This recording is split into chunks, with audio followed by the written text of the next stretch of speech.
When retirement is just around the corner, some of the biggest decisions aren't about when to retire. They're about how income continues if one spouse is gone.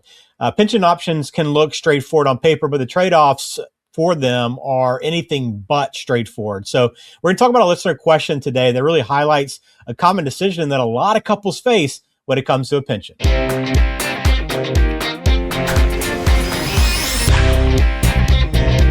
Welcome in. This is Perfect Game Retirement. Glad to have you. Ben George with Ryan Led to Black Oak Asset Management. Find him online at blackoakam.com. And hey, book a time on his calendar right now at speakwithryan.com. So today we have a listener question, Ryan. I'm going to ask it to you, and we're going to dive into it a little bit, dealing with pensions here. But the question is, my husband will have a state retirement pension that he'll be starting in a few months when he retires. There's an option where he can take a smaller monthly amount in order for the pension to continue for me if he dies first. He thinks that he should take the bigger amount and invest the difference, and then I'll have the investments to use if he dies first. But that seems risky to me. What do you think, Ryan? So take us through this, Ryan. I know there's a lot here.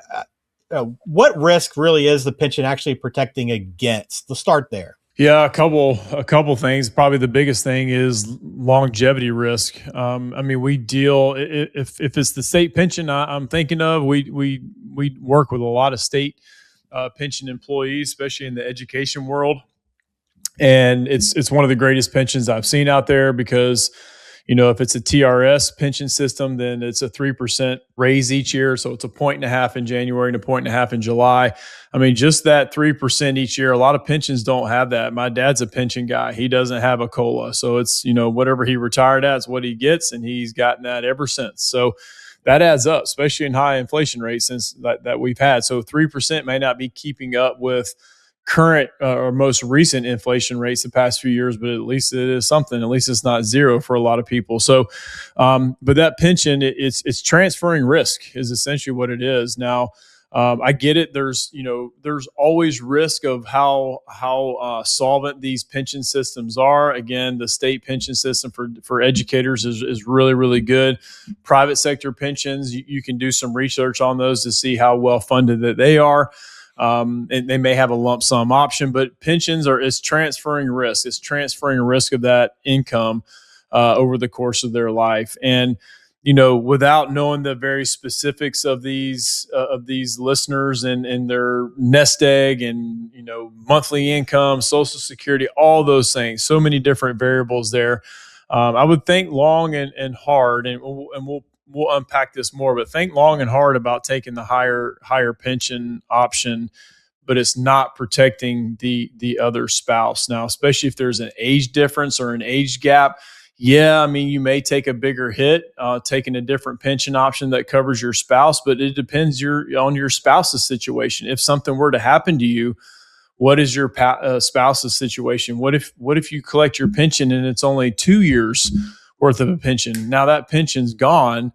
What do they have left over? So you have to have contingency plans when you do make your pension option. Well, how realistic is that invest a different strategy? It makes sense, right? I'll take the higher amount. I'll start investing that and let that grow a little bit more, maybe even outpace what the pension growth would be. So how realistic is that though, from what you've seen? It kind of goes, it's very similar to, buy term, invest the difference. That was the age old thing for decades. Don't buy a whole life policy, buy term and invest the difference between the two premium amounts, which again makes total sense. It's a great marketing tool, but how often does it actually happen? So, and again, I'm not sure exactly if this is what pension this person is talking about, but again, I'm going back to the one that we look at a lot, and the differences in pension options usually is not going to be significant enough to invest that difference and really stockpile enough money over time that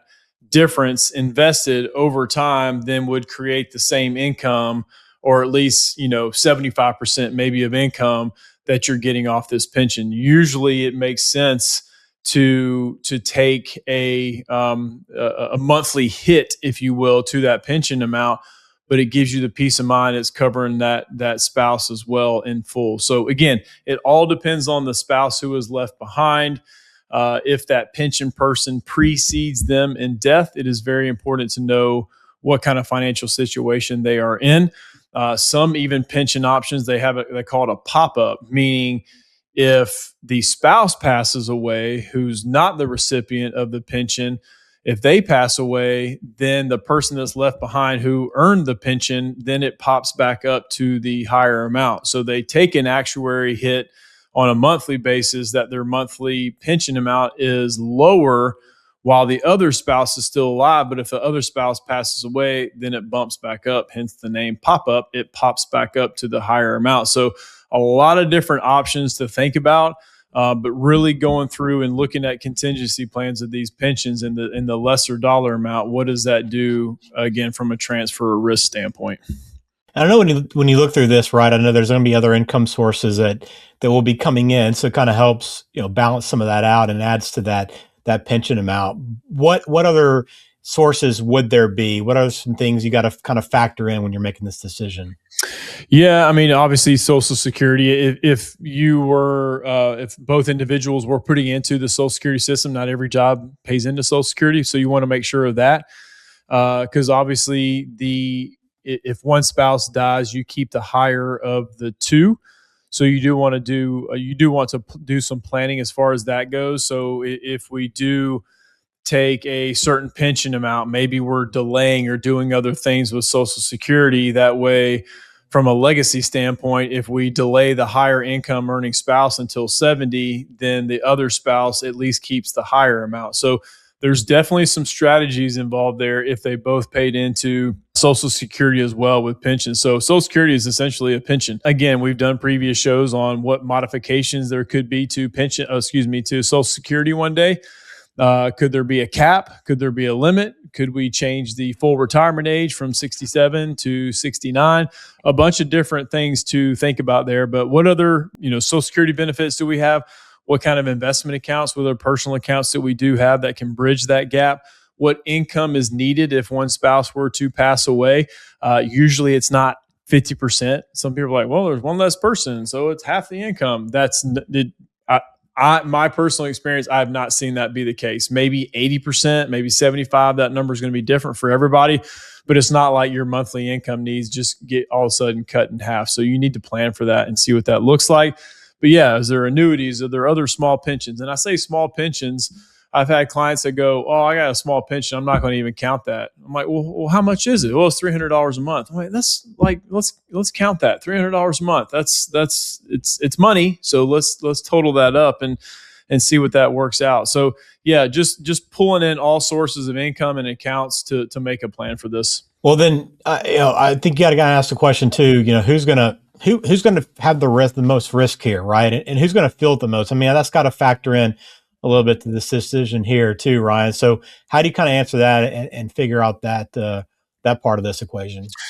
Yeah, I mean, who bears the risk? I mean, I've been in people's homes, or they've been in my office where, I had one client, the husband and wife have both passed away, unfortunately, but I had one married couple. Like, I didn't start working with them until the very end of the husband's life, and then he passes away. He had a pension, but his wife didn't realize that when he retired 15 years ago, he elected a different pension option that she didn't know. She just thought she was going to continue to get his same pension, and it was half. It wasn't the same amount. So that was kind of a shock to the system. I remember having the conversation with the benefits people at the employer, and to find out it was a devastating conversation to have. So, your spouse is going to take on that risk if you do take the higher pension amount and it goes away when you pass, or it's cut in half when you pass away. So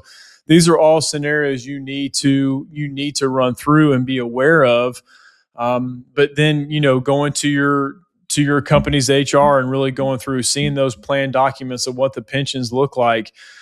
So it is a difficult thing. Sometimes it's not as cut and dry as you think. Like, oh yeah, we're going to take full pension, full amount.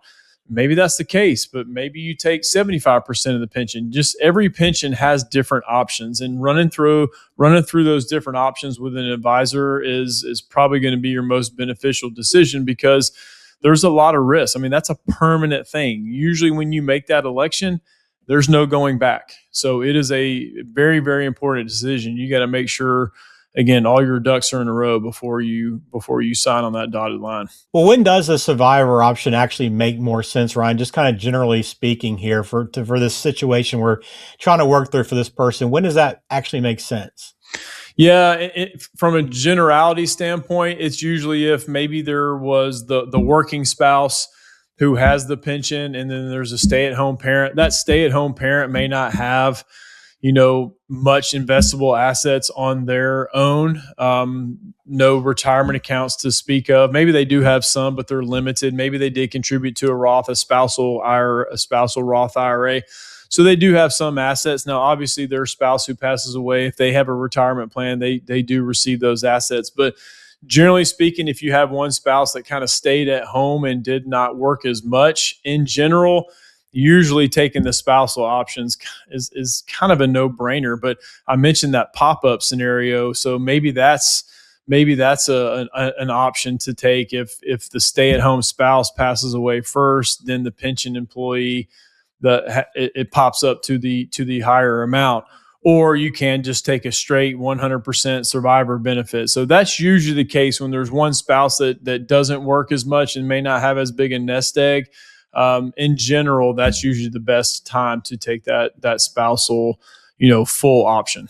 All right, so a lot to think through, as you can see, right? There's a lot to sort out, a lot of questions to answer, and a financial review with a financial advisor will help make this decision a lot easier. So this video should give you some starting points, but have that further discussion, that deeper discussion with an advisor. If you want to get in touch with Ryan, speakwithryan.com is the website there, and you can get on Ryan's calendar and learn more about Black Oak Asset Management and how they help clients every day with big decisions like these that really make a difference down the road in retirement. So a lot to think through, but we appreciate that question. If you have one for us, send it in. We'd love to feature it here on Perfect Game Retirement. But that'll do it for us for another episode. We appreciate your support. If you've enjoyed the video, enjoyed this conversation, please subscribe to the channel.